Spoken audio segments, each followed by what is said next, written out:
আল্লাহর হাবিব সাল্লাল্লাহু আলাইহি ওয়াসাল্লামের বয়স তখন 35। বয়স কত? মজার একটা ঘটনা, খেয়াল করে শুনবেন। বয়স কত? 35। কাবা ঘরের পুনর্নির্মাণ হবে। কাবা ঘরের 4টা কর্নারের একটা কর্নার আছে আর রুকনুল হাজারিল আসওয়াদ, যেখানে হাজরা আসওয়াদ পাথর থাকে, ওইটাকে সরানো হয়েছে। এখন কাবা ঘরের নির্মাণ শেষ, ওই হাজরা আসওয়াদ পাথর নিয়ে এটার কর্নারের মধ্যে সেট করা হবে। কিন্তু কে রাখবে? কারণ হাজরা আসওয়াদ তো যেন তেন পাথর নয়, জান্নাতি পাথর। কিয়ামতের দিন এই পাথরের ভেতরে আল্লাহ একটা জিহ্বা দিবে, 2টা চোখ দিবে। এই পাথর বলবে, আল্লাহ এই লোকগুলো আমারে চুমু দিয়েছিল, এর উসিলায় আজকে তুমি তার জান্নাতে ঢুকায় দাও। এটা অনেক সম্মানিত পাথর, এই পাথরকে বহন করাটাও সম্মানিত। 4 দলের মক্কার 4 নেতা বলে, এই সম্মান আমরা হাতছাড়া করতে চাই না, কেউ এই পাথরে হাত দিতে পারবে না। এক নেতা কয়, আমি নিব, আমি নিয়ে এটা কাবা ঘরে রাখবো। দ্বিতীয় নেতা বলে, না, এই পাথর আমি অন্য কাউরে দেব না, এটা অনেক সম্মানের, অনেক প্রেস্টিজিয়াস ইস্যু, আমি এই পাথরটা হাতে নিয়ে কাবা ঘরে রাখবো। তৃতীয় নেতা বলে, না, রক্তের গঙ্গা বইয়ে দেব, কিন্তু এই পাথর কাউরে দেব না। চতুর্থ নেতা বলে, না, আমি নেব। কিলাকিলি আছে না নাই? পাথর কয়টা? নেতা কয়জন? 4 জন। কিভাবে এই সম্মানিত পাথর নিয়ে সেট করবে? কেউ মীমাংসায় যেতে পারে না। এক মুরব্বী বলে, থাক, আজকের জন্য এখানেই সবার মুলতবি, আগামী দিনে এই মসজিদুল হারামের দরজা দিয়ে প্রথম যে ঢুকবে সে সিদ্ধান্ত দিবে। আল্লাহর মেহেরবানি, এর পরের দিন এই পথ দিয়ে ছুটে এসেছে বিশ্বনবী মুহাম্মদ। সুবহানাল্লাহ পড়বেন না? আল্লাহ পড়েন আওয়াজ করে। কামলিওয়ালা নবী প্রথম আসলেন, সবাই খুশি, জামিন রাদিনা বি। আরে আলামিন আসছে, আলামিন আসছে। সবাই বিশ্বনবীকে বললেন, এই এই ঘটনা। কেউ তো পাথর ছাড়তে চায় না। পাথর হইল একটা, নেতা কয়টা? এখন কে এই পাথর নিয়ে রাখবে? এই নিয়ে মারামারি। আল্লাহর হাবিব সাল্লাল্লাহু আলাইহি ওয়াসাল্লাম বললেন, যাই, হালুম্মা ইলাইয়া সাওবান, একটা কাপড় নিয়ে আসো, আমি এখনই সলিউশন করে দিচ্ছি। সুবহানাল্লাহ নাই? কাপড় নিয়ে আসা হলো। বিশ্বনবী বললেন, কই পাথর? সবাই বলল, এই পাথর। আল্লাহর হাবিব সাল্লাল্লাহু আলাইহি ওয়াসাল্লাম মোবারক হাত দিয়ে পাথরটা তুললেন। 4 নেতারে বললেন, ও 4 নেতা, কাপড়ের 4 কর্নারে তোমরা ধরো। 4 নেতা কাপড়ের 4 কর্নারের মধ্যে ধরলো। বিশ্বনবী নিজ হাতে পাথরটা নিয়ে কাপড়ের মাঝখানে রেখে দিলেন। এবার বিশ্বনবী আগে আগে যায়। 4 নেতারে বললেন, 4 কর্নার ধরে পাথরটারে নিয়ে আমার পেছনে পেছনে আসো। কাবার কাছে যে বিশ্বনবী আবার নিজ হাতে পাথরটা তুললেন, আবার নিজ হাতে কাবার ভেতরে রেখে দিলেন। পড়েন সুবহানাল্লাহ।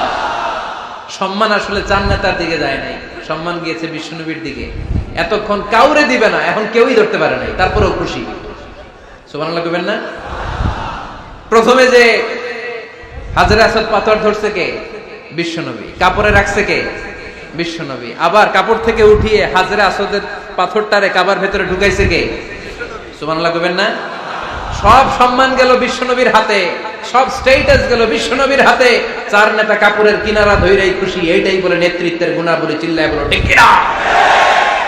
কনফ্লিক্ট রিজলভিং এবিলিটি, বিরোধ নিষ্পত্তি করার কোয়ালিটি থাকা চাই, তবেই তিনি নেতা। কি কারিশমা দেখছেন? What a charismatic leader. এতক্ষণ রক্তের বন্যা বইয়ে দিবে, কাউরে দিবে না পাথর। এখন কেউই ধরতে পারে নাই, কিন্তু স্লোগান দিতেছে জিন্দাবাদ। আসরা নাই? নেতা হইলে এরকম নেতা হইতে হবে। মদিনাতে আউস আর খাজরাজ গোত্রের যুদ্ধ 120 বছরের। কয় বছর? কেউ থামাতে পারে না, রক্তক্ষয়ী যুদ্ধ। আল্লাহর হাবিব সাল্লাল্লাহু আলাইহি ওয়াসাল্লাম মক্কা থেকে মদিনায় এসে 7 দিনের ব্যবধানে 120 বছরের যুদ্ধ থামাইয়া দিলেন।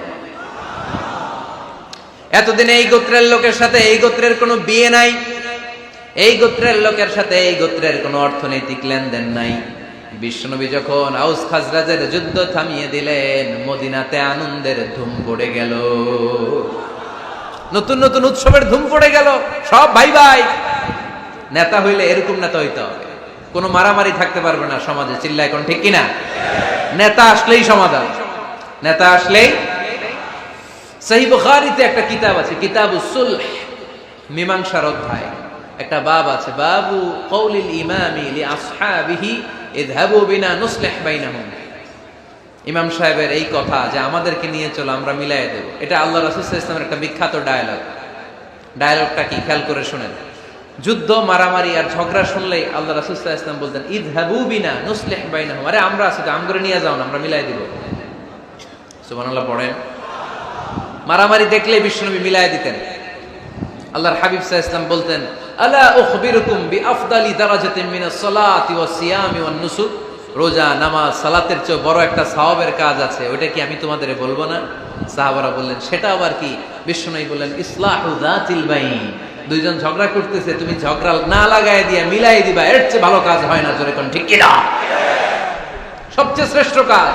নাম্বার ফারসাইটেডনেস, দূরদৃষ্টিতা, ভিশনারি অ্যাটিটিউড, ফিউচারিস্টিক। নেতা অনেক দূর দেখতে পায়, তিনি দূরদর্শী। কর্মী যত দূর দেখে, নেতাও যদি তত দূর দেখে, দেশ চলবে? কথা বলেন। কর্মী যদি দেখে 500 মিটার, নেতার দেখতে হবে কয় মিটার? 1000 মিটার। কর্মী যদি দেখতে পায় 1000 মিটার, নেতার দেখতে হবে কয় হাজার মিটার? 2000 মিটার। কারণ নেতা হবে ফিউচার